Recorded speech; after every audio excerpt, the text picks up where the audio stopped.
On this edition of InfoHub In Depth, we take a look at the various community meetings hosted by ministers of the government and other officials on Friday, November 8th, as they addressed concerns of citizens and shared the government's vision of providing the good life for all Guyanese. Are you ready to embark on a truly epic adventure to an undiscovered corner of South America, where some of the most spectacular natural attractions are unveiled within a beautifully diverse landscape?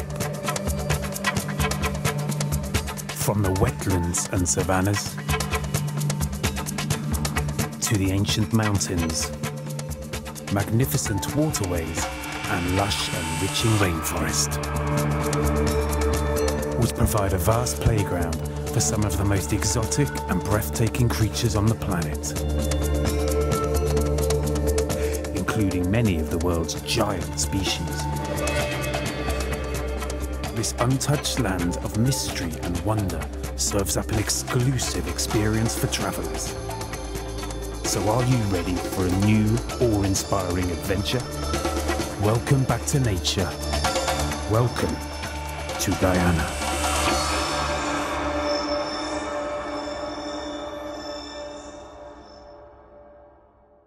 Residents of Better Hope South on the east coast of Demerara were given assurance that their roads will be repaired. This was among the many concerns addressed by Director General of the Ministry of the Presidency, Joseph Harmon, during a community meeting. The Director General was part of a larger delegation of government ministers that fanned out across the several regions to engage residents. I know that we've had a program of rehabilitation of the roads, and I understand all the roads in Bridesloss were finished. Some of the roads in here were done. All of them were not done, but I can say to you that we are going to fix all of these roads. I can't tell you today that it's going to be done tomorrow, but that's part of the rehabilitation of these communities. Harmon urged the residents to be patient as development is coming their way. It's not like if things become static, that nothing is happening. But what is happening is that development is taking a little time to get to you. It's coming. It's coming, not on a turtleback, but it's coming. We now take you to Katy, Georgetown, where a community meeting was hosted by Minister within the Ministry of Agriculture, Valerie Adams Yearwood. She highlighted to residents government's plan to take Guyana further along the path to development. When the APNUSC government took office in 2015, I want to say to you that we took over a country that we were not proud to talk about. A country that was filled with corruption, a country that was filled with racism, a country that only some used to benefit from, only some had it all, while the others punished. And there was no care and concern by leaders for the unfortunate, for those who were longing to have and they couldn't get. She said the promise made by His Excellency President David Granger of providing a good life is being realized and can be seen through the major transformation taking place. Guyana has seen a significant drop in the crime rate since the coalition government took office. This was confidently expressed by Minister of Public Security, the Honorable Kemrat Ramjatan, as he addressed residents of Novar. The Public Security Minister said before 2050, the country had a crime rate of 19.5 per 100,000 persons, and now that figure stands at 15 per 100,000 persons, which is quite a significant decrease. He attributes this to the continuous training received by members of the Guyana Police Force. Never before in the history of the police force were there so much training programs provided for law enforcement officers like happened from 2015 after we won the elections to 2019. Workshops in Ecuador, in America, in England, in a variety of places in the Caribbean, Jamaica and Trinidad, but also inside of Guyana, we ensured happen. And apart from then training to the extent of catching criminals we also catch rogue elements within the police force. Over the past 4 years, Rockstone in the Upper Demerara Berbice region has benefited from several projects that have propelled the community's development. Minister of Indigenous Peoples Affairs, the Honorable Sidney Allicock, recently visited the area for a community meeting. At that meeting, residents acknowledged the unprecedented development in the community and commended the administration for its effort to provide the promised good life. We got some development in 4 years. Like for instance, we never had an ambulance. We have one now. We have a guest house, a newly built guest house, and we have a all-purpose building. We building in terms of keeping meeting, holding functions and stuff. So that is massive development. For the past 4 years and plus, we have seen great development by this government through the Ministry of Indigenous Peoples Affairs, and it has been helping this community economic development grown a little more than what we have seen in few years before. Residents of Clonbrook, Dutchford, Two Friends and other surrounding areas declared surrounding support for the coalition government during a community meeting held at the Anns Grove Primary. While in Anns Grove on the east coast of Demerara, Minister of Public Health, the Honorable Valda Lawrence, was joined by Regional Chairman of the Demerara-Mahaica region, Genevieve Allen. Together, they both shed light on the administration's agenda, which will see the progression of all Guyanese. We have not been able to complete all the things that we said we would complete, but I know that you have seen tremendous progress. And so you yourselves know that all of us have to work hard to ensure that we can give Mr. Granger his second chance, because only one more term he has, can't run after that, so that we can finish this agenda that he has started. What is this agenda? It's an agenda of progress, an agenda to ensure that we as a government provide the basic services for people, everybody who vote for us and who won't vote for us, because we're the government of Guyana. And to ensure that everyone benefits. In the community of Lovely Lass, Region 5 residents were engaged at the Groden Nursery School. The meeting was facilitated by Member of Parliament, the Honorable Jennifer Wade, Vice Chairman of the Union Narsighted Neighbourhood Democratic Council, Vince Roy Jordan, and representative of the Regional Democratic Council, Janice White. David Dutchin is one of the many persons who have seen their lives take a turn for the better and credits the government. Under this government, I become an apiculture farmer, which is a bee farmer.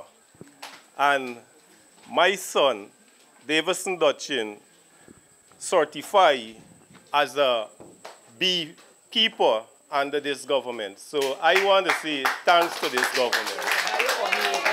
According to the father of one, life for his family has become much easier after both himself and son had acquired the knowledge through the opportunities provided.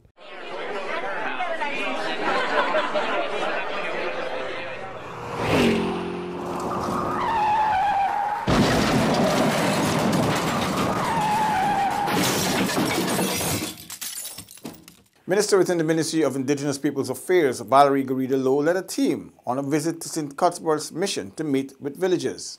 Minister Garrido-Lowe during the meeting noted that ideas and plans for village development must come from the villagers themselves, and once this is done, government is there to assist. The minister highlighted several initiatives that can foster development in the village, which is the only indigenous village in Region 4.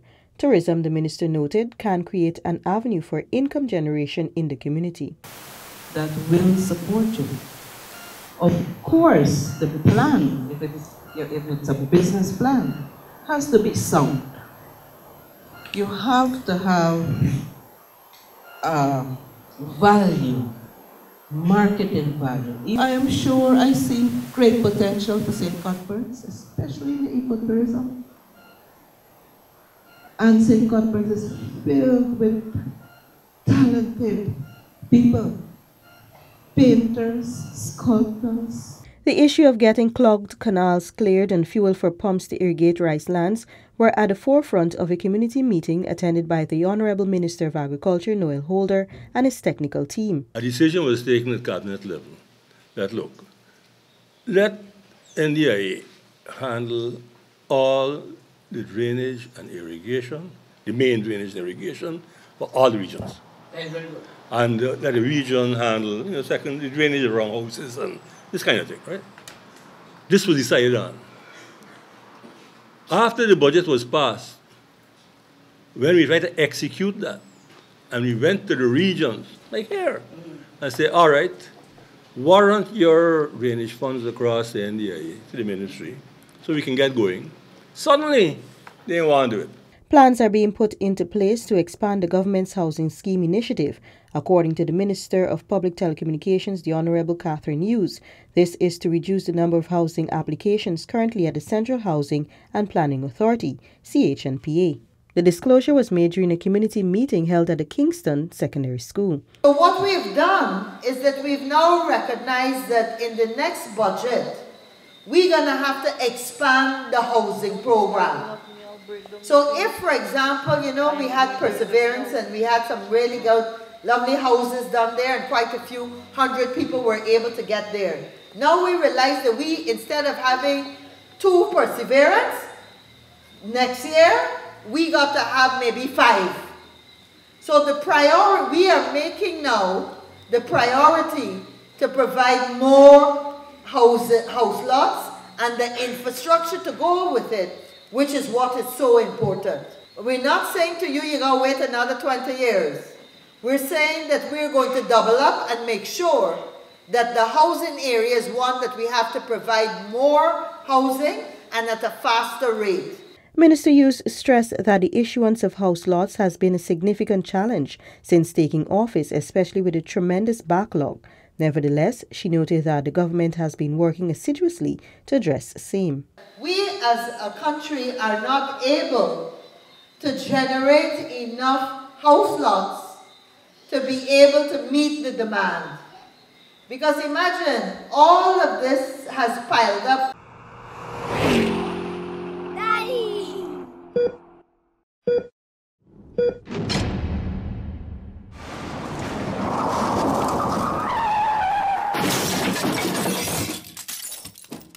Education is necessary to achieve many goals, and with this in mind, Minister of Social Cohesion, the Honorable Dr. George Norton, promised residents of Orialo to soon establish a secondary school for the community.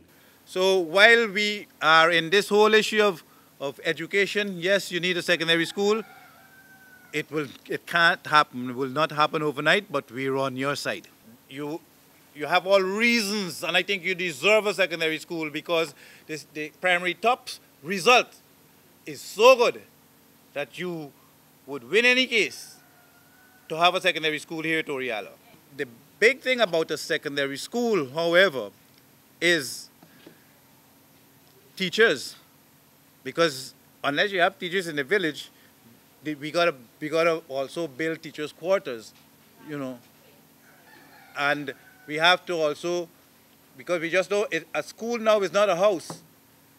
You've got to be well equipped, with labs and so on, and as good as I said, just like the ones on the coast, you should have it here. Over at Liloni, Minister of State, the Honorable Don Hastings Williams, announced that the community can benefit from up to $2 million for a community project of their choice through the government's Rapid Impact Project initiative. This came after the residents noted several issues that need urgent attention, including upgrading the community ground and the provision of recreational equipment for the Early Childhood Center. Liloni is an agricultural community located at the back of Kurukururu on the Susdike Highway. As government ministers continued their fan out to several areas, Minister of Education, the Honorable Dr. Nicolette Henry, visited the community of Craig on the east bank of Demerara. At the meeting, residents expressed their frustration with the leadership of the Good Success Caledonian Neighborhood Democratic Council, which is controlled by PPC councillors. The communities covered by the NDC constitute a 10-mile radius. Responding to the issue, Minister of Education, the Honorable Dr. Nicolette Henry, stressed that as elected representatives, they are duty-bound to implement projects in the respective areas. Further, she urged the residents to continue holding their elected NDC representatives accountable.